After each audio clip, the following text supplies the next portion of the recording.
I think, and you made some really good points, Monica, that it doesn't have to cost a fortune. Do you have some good tips to achieve what you want without blowing your budget?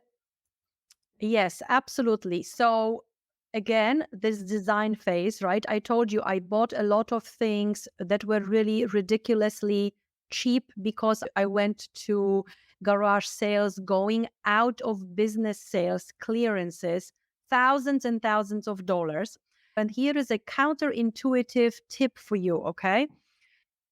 What is encouraged in the building industry is competitive bidding. The problem with it is that it is usually based on a very rudimentary few sketches, not fully developed documentation. And again, documentation is floor plans, elevations. And so the floor plan is something that you would see if you were to levitate above the room. It will be the outline of the room, how big it is, right? So that's a floor plan. Then the elevation is everything that you see where you look on the wall. So there are four walls in most rooms. I mean, unless they are round, right? So you do need all that. You do need to have materials chosen, etc. No one does that. Everybody goes to competitive bidding with just a few pieces of paper.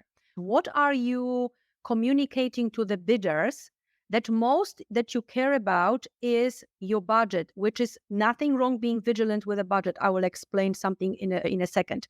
So everybody is artificially presenting their budgets so that the bottom line is the least amount of money.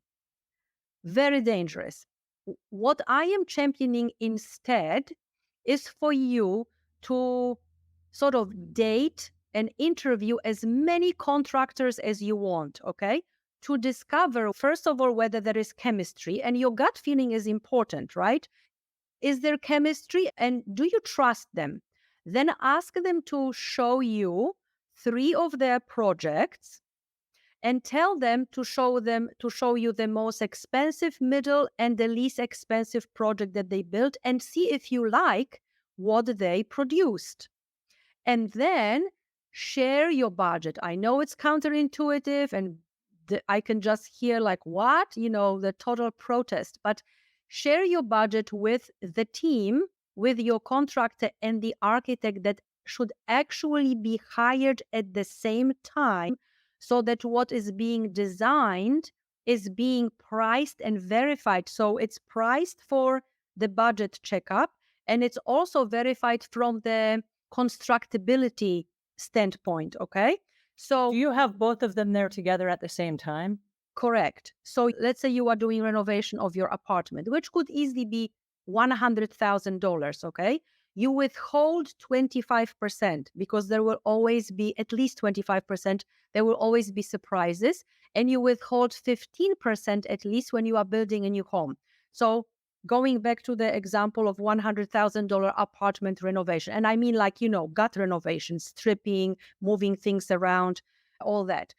So you say to the team, hey, I have $75,000 and I want you from this loft to create two bedrooms because I have two kids. I want a small office.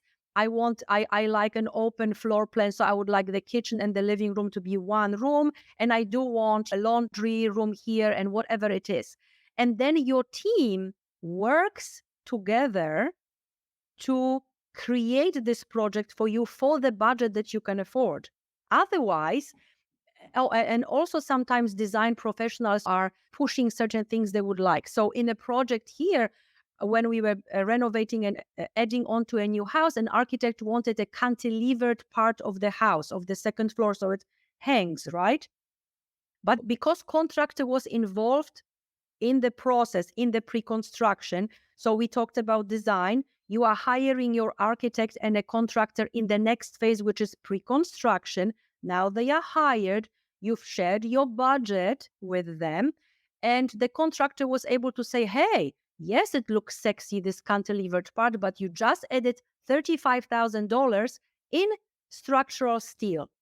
It was not an important thing for the client, so it was just not included in the scope of work.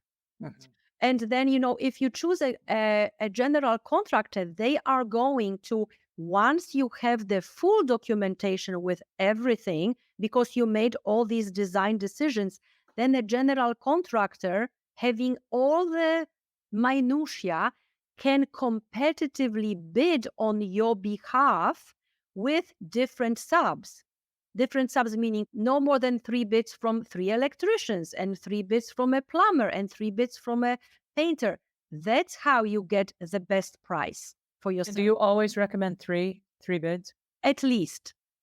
And again, sometimes you might have to make a decision. Again, if your main focus is budget, right? There can be an electrician who is a little bit more expensive but readily available. But then there is another one who is less expensive but very busy. So you might say, okay, I am willing to wait a month for this less expensive electrician.